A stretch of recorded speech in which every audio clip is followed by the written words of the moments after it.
আলাইকুম, সবাইকে শুভেচ্ছা জানাচ্ছি। মাসুম মাহবুব।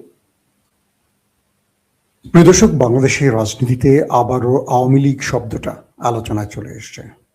বলা হচ্ছে আগামী মাসে আওয়ামী লীগ মাঠে নামছে। ডেডলাইন 26শে মার্চ।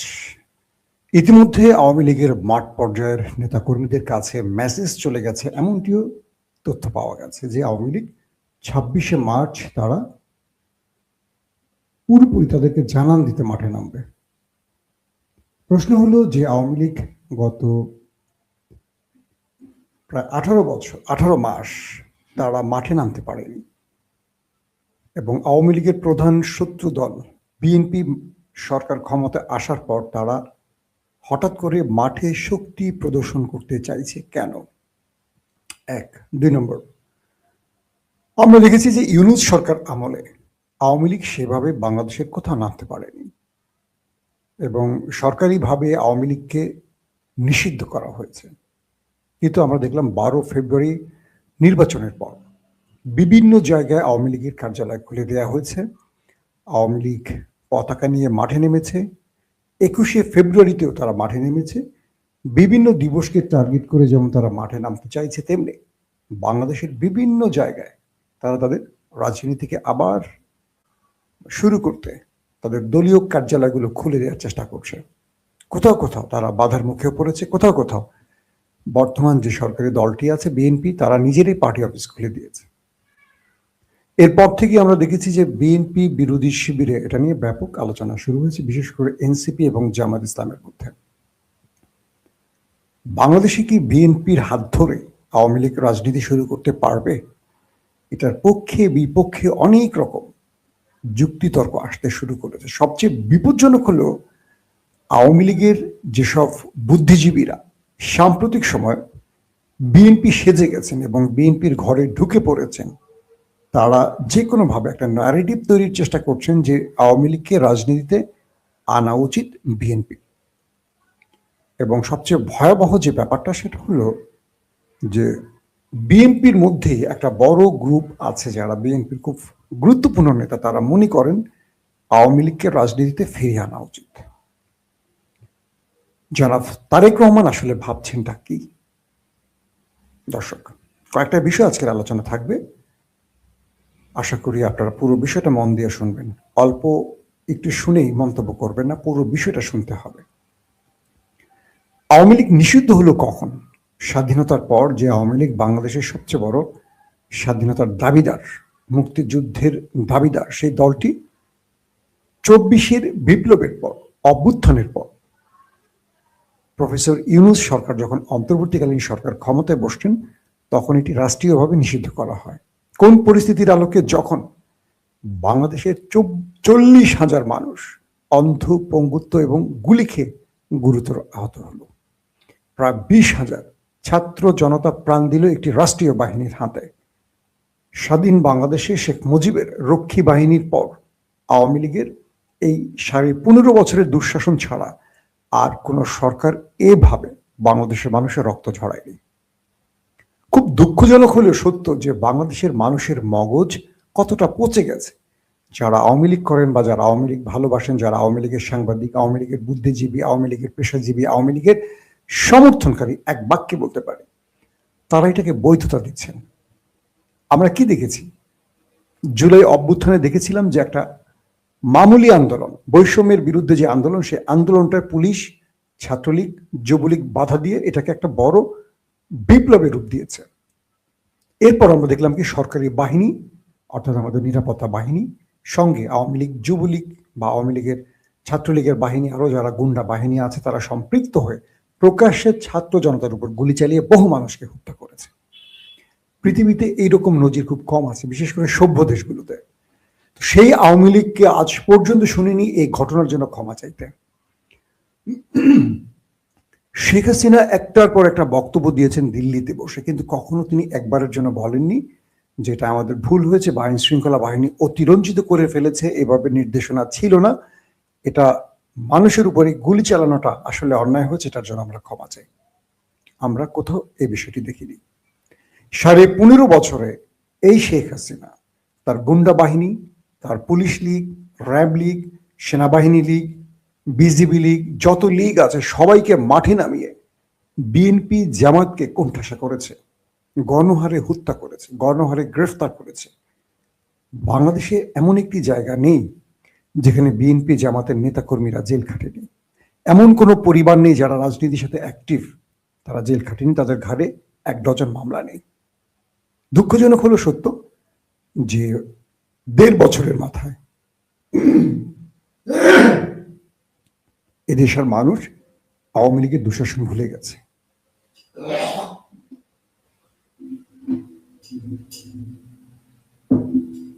এটা খুব দুঃখজনক একটা ব্যাপার যে বাংলাদেশের মানুষ হাদিকে যেমন ভুলে গেছে অল্প কদিনের মধ্যে, তেমনি হাজার হাজার মানুষের যে প্রাণ কেড়ে নিল একটি দানবীয় বাহিনী, তাদের জুলুম নির্যাতন ভুলে গেছে। সবচেয়ে বেশি ভুলে গেছে আমাদের প্রিয় দল বাংলাদেশ জাতীয়তাবাদী দল বিএনপি। আমার নিজের মনে আছে, আমি পার্সোনালি একবার তারেক রহমানকে প্রশ্ন করেছিলাম যে যখন এই জুলুম নির্যাতনের মাত্রা অনেক বেড়ে গেছে, তার বেগম জিয়াকে ঘর থেকে বের করে দেওয়া হয়েছে, যে কখনো যদি বিএনপি ক্ষমতায় আসে আপনি আওয়ামী লীগকে ক্ষমা করে দেবেন? তিনি সংক্ষিপ্ত একটি বাক্যে বলেছে যে বাংলাদেশের মানুষ কে কি হারিয়েছে আমি জানি, কিন্তু বাংলাদেশের মানুষ এটাও জানে জিয়া পরিবার কি হারিয়েছে। আমরা আওয়ামী লীগকে বিনা অপরাধে যেমন সাজা দেব না, তেমনি আওয়ামী লীগকে সাজা না দিয়ে কখনো দাঁড়াতে দেব না। তারেক রহমানের সেই বক্তব্যটি আমার এখনো মনে আছে। তিনি হয়তো, আমি গণমাধ্যম কর্মী বলে আমার কাছে তার ক্ষোভের জায়গাটা খুব সংক্ষিপ্ত প্রকাশ করেছেন, কিন্তু তার চোখে মুখে যে ভাষাটা আমি দেখেছিলাম সেটা একটা মানে কি বলবো ভয়াবহ আগ্নেয়গিরি। আজকে সেই তারেক রহমান প্রধানমন্ত্রী আছেন, আর বিএনপির বিভিন্ন পর্যায়ের মাঠে ঘাটের নেতারা আওয়ামী লীগের অফিস খুলছেন এমন অভিযোগ আসছে। পঞ্চগড় থেকে শুরু হয়েছে এটা। আমরা আশা করব আমাদের প্রত্যাশিত বা আমাদের স্বপ্নের বাংলাদেশের যিনি এখন কারিগর তারেক রহমান বিষয়টিকে খুব ভালোভাবে দেখবেন। 1 নম্বর, আগামী 26শে মার্চ আওয়ামী লীগ মাঠে নামবে, সেভাবে প্রচারণা চলছে অভ্যন্তরে কিছু সূত্রের খবর। অর্থাৎ তারা আমাদের স্বাধীনতা দিবসটাকে মাথায় রেখে একটা বড় মানে রাজপথে শোডাউন করতে চায়, তাদেরকে জানান দিতে চায়। পুলিশের পক্ষ থেকে বলা হয়েছে যেহেতু আওয়ামী লীগ নিষিদ্ধ, কোনোভাবেই তাদেরকে মাঠে নামতে দেওয়া হবে না। পুলিশের আইজি থেকে শুরু করে পুলিশের বড় বড় কর্তারা এই ঘোষণাটি দিয়েছে। বিভিন্ন জায়গায় দেখছি আওয়ামী লীগ মাঠে নামলে আওয়ামী লীগের শত্রু বলতে আমরা যাদেরকে চিনি বিএনপি জামাত একাট্টা হয়ে দৌড়ানি দিচ্ছে আওয়ামী লীগকে। কিছু কিছু জায়গায় দেখছি, আবার কিছু কিছু জায়গায় দেখছি যে বিএনপি আওয়ামী লীগ কাঁধে কাঁধ মিলিয়ে হাঁটছে। বাস্তবিক অর্থে যখন শেখ হাসিনার অবৈধ প্রেসিডেন্ট শাহাবুদ্দিন চুপ্পুকে আমরা দেখি রাষ্ট্রীয়ভাবে প্রকাশ্যে এসে কথা বলছেন, গণমাধ্যমে ইন্টারভিউ দিচ্ছেন, এবং যেই ব্যক্তিটি অন্তর্বর্তীকালীন সরকারের দায়িত্ব নিয়ে বিএনপিকে ক্ষমতায় বসিয়েছিলেন সেই ব্যক্তির বিরুদ্ধে কথা বলছে চুপ্পু, আর তাকে কথা বলার অনুমতি বা সুযোগ করে দিচ্ছে বিএনপি। যে চুপ্পু একজন পা থেকে মাথা পর্যন্ত কারাপ্টেড দুর্নীতিবাজ ব্যক্তি, দলবাজ ব্যক্তি, সেই ব্যক্তির সাথে হাসি মুখে আমরা অনেক বড় বড় নেতাকে দেখছি। সংবিধান শব্দটা বাংলাদেশে একটা কি বলবো যে নিজের তৈরি করা তাবিজের মতো। আপনি এই তাবিজটা দিয়ে বিপরীত ব্যক্তিকে শুধু ঘায়েল করতে ব্যবহার করবেন। যে বিএনপি সংবিধানের দোহাই দিয়ে কেয়ারটেকার দেয়নি, প্রথমে পরে দিয়েছে, সেই শেখ হাসিনা যারা কেয়ারটেকার বাস্তবায়ন করেছিল তারা ক্ষমতা এসে কেয়ারটেকার বাতিল করেছে সংবিধানের দোহাই দিয়ে। এই যে সংবিধানের দোহাই দিয়ে বাংলাদেশটাকে বারবার অরাজকতার দিকে নেওয়া হয়, কারা নিচ্ছে বারবার? আমরা জুলাই স্পিরিটের যে সরকার বলেছিলাম, জুলাই অভ্যুত্থানের পর বিপ্লবের পর যে সরকার বসেছে, তারা এখনো আমরা দেখেছি যে তারা সেভাবে শপথ নেয়নি, জুলাই স্পিরিটে তারা শপথ নেয়নি। এবং বিভিন্ন নেতা ইতিমধ্যে বলতে শুরু করেছে জুলাই কি, বিপ্লব কি, কিসের সংস্কার, সংবিধানে হাত দেওয়া যাবে না। আশ্চর্য না? যারা বিগত 15 মাস মিটিং করেছেন, সংস্কার কমিশনে মতামত দিয়েছেন, জনগণকে অনেক ধারা উল্লেখ করেছেন, 30, 32, 36টি আশ্বাস দিয়েছেন, হঠাৎ করে তারা জুলাইকে ভুলে যাচ্ছেন। তারা ঠিক পুরনো বন্দোবস্তে ফিরে যাচ্ছে। তাহলে জুলাইটা আসলে হলো কেন? জুলাইটা কি কোনো দলকে ক্ষমতায় বসাবার জন্য হয়েছে? যদি প্রশ্নটা করি, তাহলে আমরা ছাত্র বিপ্লবের আগে বিএনপি জামাতকে কখনো সফলভাবে একটা আন্দোলন করতে দেখিনি কেন? আজকে ছাত্র জনতা জীবন দিয়ে যে বিপ্লব বা যে বিপ্লবে বিজয় এনে দিল, সেটাকে কেউ যেন কিডন্যাপ না করে, ছিনতাই না করে, এটা আমাদের দাবি থাকবে। শাহাবুদ্দিন চুপ্পু তিনি ইউনূসের বিরুদ্ধে এখন কথা বলছেন। আচ্ছা, শাহাবুদ্দিন চুপ্পুর সাথে ইউনূসের কোনো বিরোধ আছে নাকি বিএনপি জামাতের বিরোধ আছে বলেন? হাসিনার সাথে বা প্রেসিডেন্টের সাথে মূল বিরোধটা ছিল বিএনপি জামাতের সাথে। ইউনূস তো একজন টপ ক্লাস ওয়ার্ল্ড লিডার বলি বা তার ক্লাস অনেক উপরে, তিনি বিদেশে ভালো ছিলেন। তাকে বাংলাদেশে আমরা হাতে পায়ে ধরে এনে অন্তর্বর্তীকালীন সরকারের প্রধান উপদেষ্টা করেছি। তার বিরুদ্ধে এখন আওয়ামী লীগ ঘোষণা দিচ্ছে তারা সংবিধান লঙ্ঘন সহ নানান রকম অভিযোগে মামলা করবেন এবং ইউনূসের বিচার করবে। আওয়ামী লীগ ঘোষণা দিচ্ছে প্রকাশ্যে, এবং দেশে বিদেশে আওয়ামী লীগের যারা এজেন্টরা রয়েছেন, দলীয় ব্যক্তিরা রয়েছেন, তারা ঘোষণা দিয়েছেন লন্ডন থেকে, আমেরিকা থেকে ইউনূসের বিচারের জন্য তারা এখন কাজ শুরু করে দিয়েছেন। এবং ইউনূসের বিরুদ্ধে আসলে অভিযোগ আছে। ইউনূস সাহেব লন্ডনে গিয়ে জামাতের অভিযোগ যে তিনি বাংলাদেশের জুলাই স্পিডকে বিক্রি করে দিয়ে আসছেন। তার মানে ইউনূসকে ওন করবে না জামাত। আবার পাশাপাশি বিএনপিও ইউনূসকে ওন করছে না, বিএনপি এখন শাহাবুদ্দিন চুপ্পুকে ওন করছে। তার মানে ইউনূস তার নিজের ভুলের খেসারত এখন দেবেন, মানে না মানে। যে জুলাই স্পিডের সরকার এসছিল ইউনূসের হাত ধরে, ইউনূস তার স্বেচ্ছাচারিতা, তার পছন্দের করাপ্টেড ব্যক্তিদেরকে উপদেষ্টা করে রাষ্ট্র থেকে হাজার হাজার না লক্ষ লক্ষ কোটি টাকা লুটপাটের অভিযোগ উঠে গেছে গত 1.5 বছরে। তো সবকিছু মিলে ইউনূস নিজেও অনেক ফাঁদে ফেসে যেতে পারেন। আবার দেখা যাচ্ছে যে ইউনূসের সরকার অসাংবিধানিক, কিন্তু ইউনূস যে নির্বাচন দিয়েছেন সেটা সাংবিধানিক হয়ে যায় বিএনপির চোখে। আবার বলা হচ্ছে যে বিএনপি মূলত আওয়ামী লীগের বিচার চায়, কিন্তু বিএনপি যে ক্ষমতায় বসেছে, পর্দার অন্তরালে ডিপ স্টেট বা প্রতিবেশী রাষ্ট্রের সাথে যে চুক্তিগুলো, সেখানে আওয়ামী লীগকে ফিরিয়ে আনার একটি ইস্যু বিএনপির ঘাড়ে চাপিয়ে দেওয়া হয়েছে, যে কারণে বিএনপি চুপচাপ আওয়ামী লীগকে ফিরিয়ে আনতে চায়। এই অভিযোগগুলো কিন্তু ইদানিং উঠে আসছে, মানে যারা বিএনপি বিরোধী তারা এই অভিযোগগুলো করছে। বিএনপিকেও এই অভিযোগগুলোর ব্যাপারে বক্তব্য দেওয়া উচিত যে না, বিএনপি আওয়ামী লীগকে ফিরিয়ে আনবে না, বিএনপি আওয়ামী লীগের বিচার করবে, বিএনপি শেখ হাসিনার বিচার করবে, খুনিদের বিচার করবে। এই বক্তব্যগুলো বিএনপির পক্ষ থেকে জোরালোভাবে আসা উচিত। কারণ জামাত ইসলাম খুব কৌশলে একটা খেলা খেলছে। জামাত মনে করছে বিএনপি 6 মাস থেকে সর্বোচ্চ 2 বছর টিকে থাকতে পারে কিনা, কারণ ইতিমধ্যে বিএনপিকে জনগণের থেকে বিচ্ছিন্ন করে ফেলার একটা চূড়ান্ত সিদ্ধান্ত জামাত বা এনসিপি নিয়েছে।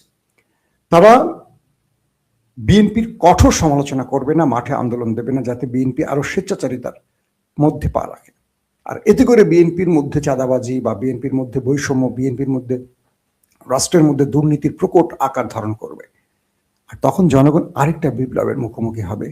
সেই বিপ্লবটা মূলত মূল বিপ্লব বলে বিবেচিত হবে। এটা হলো বিরোধী শিবিরের বক্তব্য। তো এই পরিস্থিতিতে জামায়াত এনসিপি কিন্তু তারা খুব শক্তিধর একটা গ্রুপ হয়ে গেছে, এবং এবার নির্বাচনে যদি ফেয়ার ইলেকশনের মাধ্যমে ফ্রি ফেয়ার ভোট গণনা হতো, কোনো ইঞ্জিনিয়ারিং না হতো, কারচুপি না হতো, আল্লাহ ভালো জানে কারা ক্ষমতায় বসে যেত। এটাও বলছে অনেক রাজনৈতিক সুশীলরা। তো সেই পরিস্থিতিতে বিএনপি জামাত এনসিপির পেছনে একটা বিশাল জনগোষ্ঠী অপেক্ষা করছে, এবং দুর্ভাগ্য হলেও সত্য যে বিএনপির বিশাল গ্রুপ লোক এবার জামাতকে ভোট দিয়েছে। তার মানে তারাও বিএনপির এই আসন্ন কর্মকাণ্ডগুলো তাদের ভালো লাগছে না। ছাত্র দলের সাবেক কেন্দ্রীয় পর্যায়ের অনেক নেতা আছে, আমি একজনের নামই বলে দিই, শাহাবুদ্দিন লালটু, একজন মেধাবী ছাত্র নেতা, যিনি এখন কানাডাতে আছেন, পিএইচডি করেছেন, রাজনীতি নিয়ে বিভিন্ন বিষয় নিয়ে লেখালেখি করেন, পড়াশোনা করেন। তিনি বিএনপি সরকারের এই কাজগুলোর সমালোচনা করে স্পষ্ট বলেছেন, এভাবেই বলেছেন যে বিএনপি তার নিজের কবর খুঁড়তে পারে তার এই কর্মকাণ্ডের মাধ্যমে। বিএনপির উচিত জুলাই স্পিডে একটা রাষ্ট্রীয় ব্যবস্থা তৈরি করা, যেটা মানুষের প্রত্যাশার। কিন্তু বিএনপি যদি সেই পুরনো বন্দোবস্তে ফিরে যায়, এটা হবে তাদের কফিনে শেষ পেরেক। এটা আমার কথা না, বিএনপির নেতাদের কথা। অনেক নেতারা হতাশ হয়ে গেছেন চুপ্পুকে টাইমলাইনে দেখে। যে চুপ্পু এখন ইউনূসের বিরুদ্ধে প্রকাশ্যে কথা বলছেন, সে চুপ্পু এতদিন কথা বলতে পারেনি কেন, বা ইউনূস কেন চুপ্পুকে কথা বলতে দেননি? ইউনূস তো বিএনপি জামাতের কর্মী বা নেতা নন, তিনি নিরপেক্ষ জায়গায় ছিলেন। তাহলে বিএনপি কেন তাকে কথা বলতে দিচ্ছে? কিভাবে আওয়ামী লীগ মাঠে নামছে? বিভিন্ন জায়গায় ইতিমধ্যে নড়াইল বা আরো কয়েকটি জায়গায় আমরা দেখেছি যে আওয়ামী লীগের হাতে বিএনপি নেতাকর্মীরা প্রাণ দিয়েছে। এই যে বিষয়গুলো ঘটছে, এটা আমাদের জন্য খুব দুর্ভাগ্যজনক। এখন বিএনপিকে এই বিষয়গুলো স্পষ্ট করা উচিত। আমরা চাই জনাব তারেক রহমানের হাত ধরে একটা নতুন স্বনির্ভর বাংলাদেশ দেখতে। তিনি যে প্ল্যানগুলো, ভিশনগুলোকে জাতির কাছে উপস্থাপন করছেন, সেগুলো বাস্তবায়ন করতে। এবং সেটা আমরা জুলাইয়ের মধ্যে, মানে জুলাই স্পিডের মধ্যে দেখছি, জুলাই সনদের মধ্যে দেখতে চাই। যে আশ্বাসগুলো জনগণকে দিয়ে দীর্ঘ 15-16 মাস ধরে আলোচনা হয়েছে, যেগুলো সবাই সর্বসম্মতিতে সিগনেচার হয়েছে, সেখানে যেন কোনো প্রকার সাংবিধানিক দোহাই দেয়া না হয়। মনে রাখবেন, বিপ্লব উত্তর কোনো সংবিধান কোনো পৃথিবীতে চলে না, কোনো দেশ কোনো কোথাও চলে না। তাহলে শেখ মুজিবের মৃত্যুর পর যারা ক্ষমতায় আসছেন তারা অনেকেই অসাংবিধানিক হয়ে যাবেন। আমরা সিরিয়ার দিকে যাই, সিরিয়াতে একটা বিপ্লবের পর জোলানি বাহিনী ক্ষমতায় বসেছে, 5 বছরের জন্য তারা রাষ্ট্রীয় ক্ষমতায় বসছে। সংবিধান কোথায় তাদের? সিরিয়া তো বাংলাদেশ গুরুত্বপূর্ণ ইস্যু না, বড় রাষ্ট্রও না, কিন্তু আমাদের নেতারা এখন সংবিধানের কথা বলেন। এই বিএনপি নেতারা আওয়ামী লীগের আমলে ভিন্ন সংবিধানের কথা বলতেন। সংবিধান একটা বই, সেই বইটার মানে এপার আর ওপার পৃষ্ঠা উল্টালে আমাদের জাতীয় নেতারা সরকারে বসলে একরকম বলেন, বিরোধী শিবিরে বসলে আরেক রকম বলেন। এটা বন্ধ হওয়া উচিত। জনগণের স্বার্থে আসলে আমাদের কিছু করা উচিত। আওয়ামী লীগকে যদি রাজনীতির সুযোগ করে দেয়া হয় বাংলাদেশে, সবচেয়ে বড় মাসুলটা দেবে বিএনপি। লিখে রাখেন। এটা কি বিএনপি বোঝে না? অবশ্যই বোঝে, কিন্তু বিএনপির অনেকে সেটা মানে না। বিএনপির ঘরের মধ্যে যারা আওয়ামী লীগের কালসাপগুলো রয়েছে, যারা আওয়ামী লীগের দুধ কলা খেয়ে এতদিন বিএনপিতে বসে শরীর স্বাস্থ্য মোটা তাজা করেছে, তারা তারেক রহমানকে কি কোনো ভুল পরামর্শ দিচ্ছে? এই প্রশ্নগুলো উঠে আসছে এখন। আমাদের বিশ্বাস যে দলটি 15.5 বছর মানুষের উপর একটা জগদ্দল পাথর হয়ে গিয়েছিল, দানব আকার ধারণ করেছেন, ইতিহাসের সবচেয়ে নির্মহ বা ইতিহাসের সবচেয়ে ভয়াবহ অত্যাচার নির্যাতন করেছে মানুষের উপর, তাদেরকে আর কোনোভাবে রাজনীতিতে ফিরিয়ে আনা হবে বাংলাদেশের ইতিহাসের সবচেয়ে কালো দিন। আর সেই দিনটি যদি বিএনপি এনে দেয়, আমি মনে করি আগামী দিন বিএনপির রাজনীতি থেকে মাইনাস হয়ে যাবে। কারণ এবার বিএনপিকে বিজয় ছিনিয়ে আনতে অনেক কাহিনী করতে হয়েছে, অনেক ডিপ স্টেটের খেলায় পা দিতে হয়েছে। সো আগামী দিন যেন বিএনপি জনগণের কাছে নির্বাচনের জন্য ভোট চাইতে পারে, সে রাস্তাটা খোলা রাখতে হবে। কারণ 15.5 বছর হাসিনা যে শক্তি তৈরি করে গেছে রাষ্ট্রের ভেতরে, সেই রাষ্ট্রের ভেতরে শক্তিগুলো এখন অ্যাক্টিভ আছে। তারা চাইলে তারেক রহমানকে খুব সহজে ভেঙে চুরমার করে দিতে পারবে। জামাতের, এনসিপির বা যারা বিপ্লবের অংশীজন, তাদেরকে নিয়ে একটি শক্তিশালী গণতান্ত্রিক রাষ্ট্র তৈরি করা উচিত বিএনপির। যদি এটা বিএনপি করতে পারে, বিএনপি লং টাইম ক্ষমতায় থাকতে পারবে। যদি বিএনপি এটি না পারে, এটা হবে বিএনপির জন্য সবচেয়ে বড় ভুল সিদ্ধান্ত।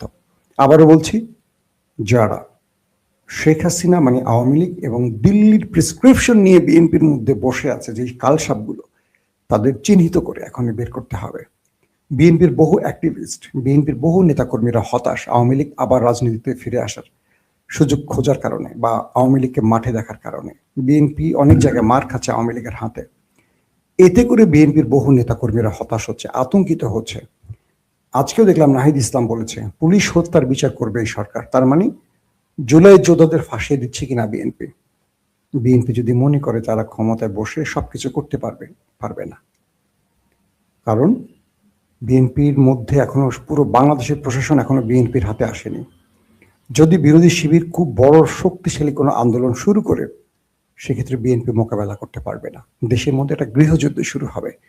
তাই বলছি, আমার বিশ্বাস এই বিষয়গুলো তারা বিবেচনা করবে। আওয়ামী লীগকে ফিরিয়ে আনার কোনো চেষ্টা যেন না করে। চুপ্পুকে দ্রুত বিচারের মুখোমুখি করতে হবে। কারণ বাংলাদেশে যত গণহত্যা হয়েছে, যত গুম খুন ক্রস ফায়ার হয়েছে, 24শে বিপ্লব যত প্রাণ গেছে, এগুলো সকল কিছুর বৈধতা উৎপাদন করেছে এই চুপ্পু। যদি বিএনপি চুপ্পুর বিচার না করে, বিএনপির বিচার করবে এই জনতা, মনে রাখবেন। দর্শক, আপনি কি আমার এই বক্তব্যের সাথে একমত? যদি একমত হন অবশ্যই কমেন্টে জানাবেন। যদি বিপরীত কোনো মত থাকে সেটাও জানাবেন। আমরা রাজনীতিতে মতের ব্যাপারে খুবই গুরুত্ব দিতে চাই, সব মতকে সম্মান করতে চাই। আল্লাহ হাফেজ।